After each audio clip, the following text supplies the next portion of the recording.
Hello and welcome to my first review and unboxing. Here we have the Moza Racing SRP Sequential shifter. I've not used any shifters before, so I have nothing to compare this against.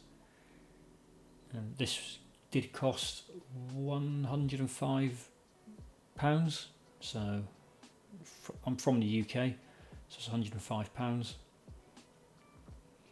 So in the box, as with most Moza products, you get the leaflet or booklet, shows you how to assemble it and what to do on the software, but even all of this is very intuitive, especially the software. So in the bags here we have the M6 hex head bolts with some nuts. This is to pair the stem and the top part of the shifter together. I would be careful using the spanners. If you're not too careful, you could possibly scratch the nice finish. I've seen some people who've done this scratch it. So to connect it, you have the RJ45 if you've got the Moza base unit. If you don't and using this independently, you can use this USB cable to go straight into your PC and connect to the Pedals software. And here we've got the knob that screws in on top.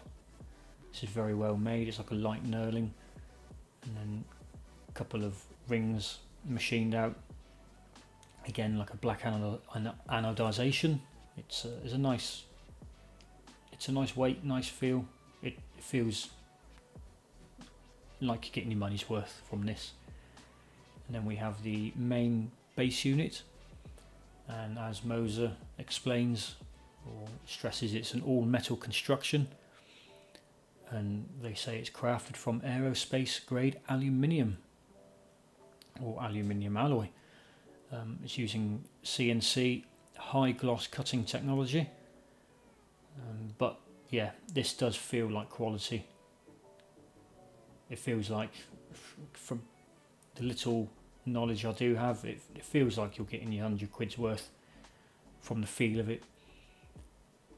It's basic inside, you'll see that later, but yeah, it's a nice feeling base unit. It's got a solid click to it.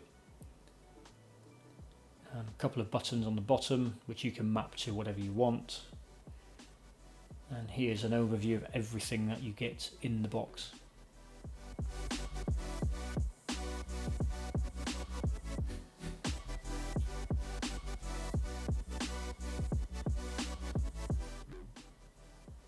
So very straightforward to assemble. You put this the shifter in wherever you want, and then simply put your nuts and bolts in the relevant holes. This is height adjustable, which you will see later at the height differences.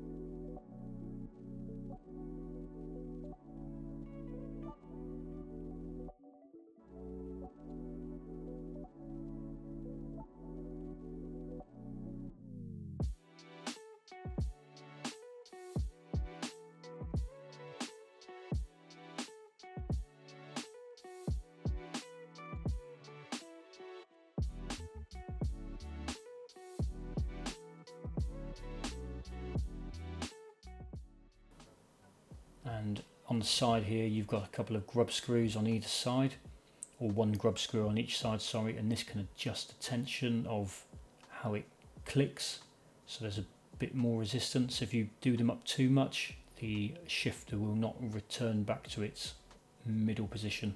It uses Hall effect sensors on this, so there's a little magnet, and as that goes forward or back, this then triggers the sensor, which in turn shifts your gear.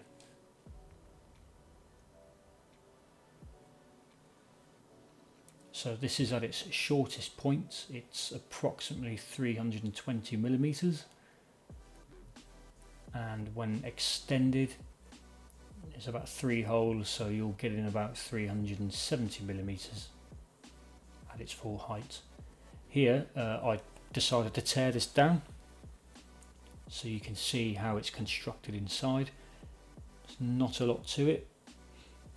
You've got a couple of springs there with a ball bearing which acts as a plunger, which goes through these threads here, and that adds tension to the sides of the shifter. And the metal plate up here, that's where the ball bearing sits in and clicks. Control board's very basic. It's what you expect. It's a shifter with a few buttons. You're not expecting a huge amount inside of this. Connectivity. On the back we have the RJ45 or the Ethernet cable, which simply plugs into the back.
So the Moza software, again, straightforward.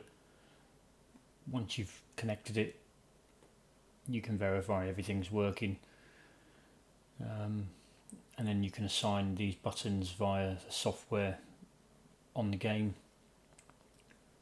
Here, different colours map to the 2 buttons down here, and the brightness. You can invert the shifter, which is what I did. I wanted to shift down to go forward, but you map all this in game anyway, so that really doesn't matter. So yeah, with this, for me it's a recommended product for sure. It's very well built. Maybe I'll come back to this one and see how it fares after about 6 months of use, but for the price, yeah, can't really complain. Thanks for watching.